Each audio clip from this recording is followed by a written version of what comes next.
जय प्रभु यीशु। आमीन हालेलुया।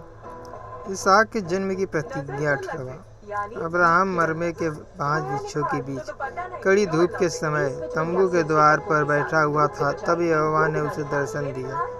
दूसरा, उसने आँख उठाकर दृष्टि की तो क्या देखा कि 3 पुरुष उसके सामने खड़े हैं। जब उसने उन्हें देखा तब वह उनसे भेंट करने के लिए तंबू के द्वार से दौड़ा और भूमि पर गिरकर दंडवत की और कहने लगा। तीसरा, हे प्रभु, यदि मुझ पर तेरी अनुग्रह की दृष्टि है तो मैं विनती करता हूँ कि अपने दास के पास से चले न जाना। चौथा, मैं थोड़ा सा जल लाता हूँ और आप अपने पाँव धोकर इस वृक्ष के नीचे विश्राम करें। पाँचवा, फिर मैं एक टुकड़ा रोटी ले आऊँ और उससे आप अपने जीव को तृप्त करें, तब उसके पश्चात आगे बढ़ें, क्योंकि आप अपने दास के पास इसीलिए पधारे हैं। उन्होंने कहा, जैसा तू कहता है वैसा ही कर।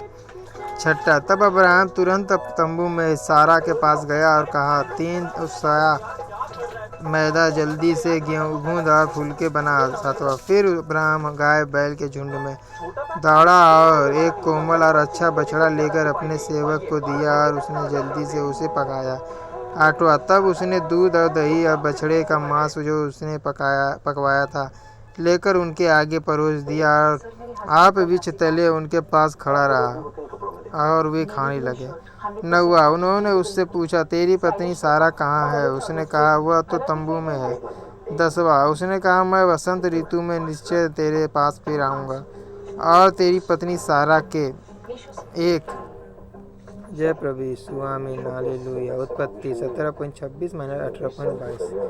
पुत्र उत्पन्न होगा। जय प्रभु यीशु। आमीन हालेलुया। सारा तंबू के द्वार पर जो अब्राहम के पीछे था सुन रही थी। 11वां, अब्राहम और सारा दोनों बहुत बूढ़े थे और सारा का मासिक धर्म बंद हो गया था। 12वां, इसलिए सारा मन में हंस कर कहने लगी, मैं तो बूढ़ी हूँ और मेरा पति भी बूढ़ा है, तो क्या मुझे यह सुख होगा? 13वां, तब यहोवा ने अब्राहम से कहा, सारा यह कहकर क्यों हंसी कि क्या मेरे जो इतनी बूढ़ी हो गई हूँ सचमुच एक पुत्र उत्पन्न होगा? 14वां, क्या यहोवा के लिए कोई काम कठिन है? नियत समय में अर्थात वसंत ऋतु में मैं तेरे पास फिर आऊँगा और सारा के पुत्र उत्पन्न होगा। जय प्रभु यीशु। आमीन हालेलुया। 15वां, तब सारा डर के मारे यह कहकर मुकर गई, मैं नहीं हंसी। उसने कहा, नहीं, तू हंसी तो थी। जय प्रभु यीशु। आमीन हालेलुया।